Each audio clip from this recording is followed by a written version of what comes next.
తెలుగు తమ్ముళ్ళు తీవ్రంగా కలత చెందుతున్నారు. పిఠాపురం లాంటి నియోజకవర్గంలో అయితే వర్మ బ్యాచ్ మనోవేదనతో ఉన్నారు. అనవసరంగా మనం ఎవరినో నెత్తినెట్టుకుని ఇప్పుడు ఇబ్బందులు పడుతున్నామా అని టీడీపీ నేతలు పలు విధాలుగా కలత చెందుతున్నారు.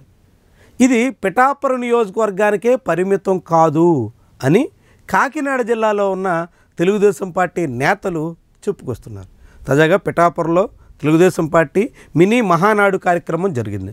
అందులో ఎస్విఎస్ఎన్ వర్మ తన నియోజకవర్గంలో అంటే పిఠాపురానికి సంబంధించి పార్టీ కోసం కష్టపడిన కార్యకర్తలకి ఎటువంటి గుర్తింపు లేదు అంటూ వేదన వ్యక్తం చేశారు. పార్టీ కోసం పనిచేసినటువంటి వాళ్ళకి తగినన్ని పదవులు ఇవ్వాలి అంటూ పార్టీ అధిష్టానాన్ని కోరారు. పార్టీ అధిష్టానం కూడా ప్రతిపక్షంలో ఉండగా పనిచేసినటువంటి వాళ్ళకి ప్రాధాన్యత ఇవ్వాల్సిన అవసరం ఉంది అంటూ ప్రస్తావించారు. వర్మ తర్వాత మాట్లాడినటువంటి కాకినాడ జిల్లా తెలుగుదేశం పార్టీ అధ్యక్షుడు జ్యోతుల నవీన్ కూడా ఇదే పందాను అనుసరించారు. నవీన్ అయితే ఈ సమస్య పిఠాపురానికే కాదు అంటూ చెప్పుకొచ్చారు. కాకినాడ జిల్లా వ్యాప్తంగా తెలుగుదేశం పార్టీ శ్రేణులకు ప్రాధాన్యత లేకుండా పోతోంది అంటూ ఆవేదన వ్యక్తం చేశారు. అన్ని నియోజకవర్గాల్లోనూ తెలుగుదేశం పార్టీ శ్రేణులు ఆందోళనలో ఉన్నారు అంటూ బాహాటంగానే చెప్పుకొచ్చారు. తెలుగుదేశం పార్టీ జిల్లా అధ్యక్షుడిగా ఉన్న నాయకుడు ఒక సీనియర్ ఎమ్మెల్యే జ్యోతుల్ నెహ్రూ తనయుడు జ్యోతుల్ నవీన్ బహిరంగంగా ఈ రీతిలో ప్రకటన చేశారంటే అర్థమేంటి? తెలుగుదేశం పార్టీ కార్యకర్తలు శ్రేణులు ఎంతగా మనోవేదనతో ఉంటే, పార్టీ నాయకత్వం పట్ల ఎంత అసంతృప్తిగా ఉంటే ఇలాంటి మాటలు మహానాడు వేదికగా చెప్పే పరిస్థితికి వస్తుంది. చాలా ఆశ్చర్యకరం. ఎందుకంటే కాకినాడ జిల్లాలో ఇప్పుడు అన్నింటా జనసేనదే పెత్తనం అన్నట్టుగా మారుతోంది.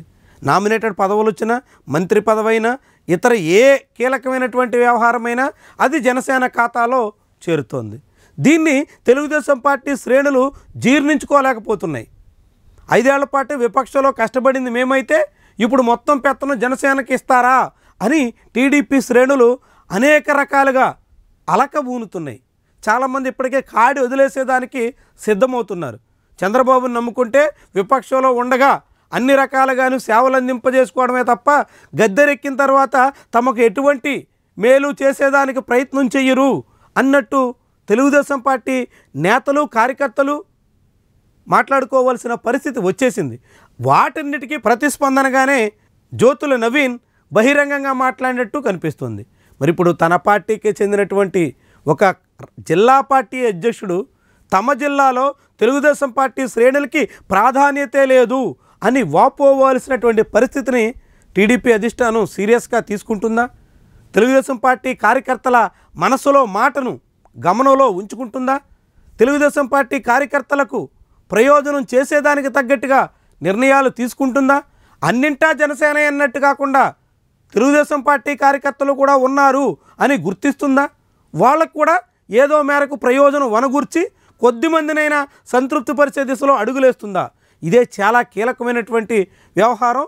ముఖ్యమైనటువంటి కాకినాడ జిల్లా లాంటి చోట టీడీపీ భౌతవ్యాన్ని తేల్చబోతున్నటువంటి అంశం.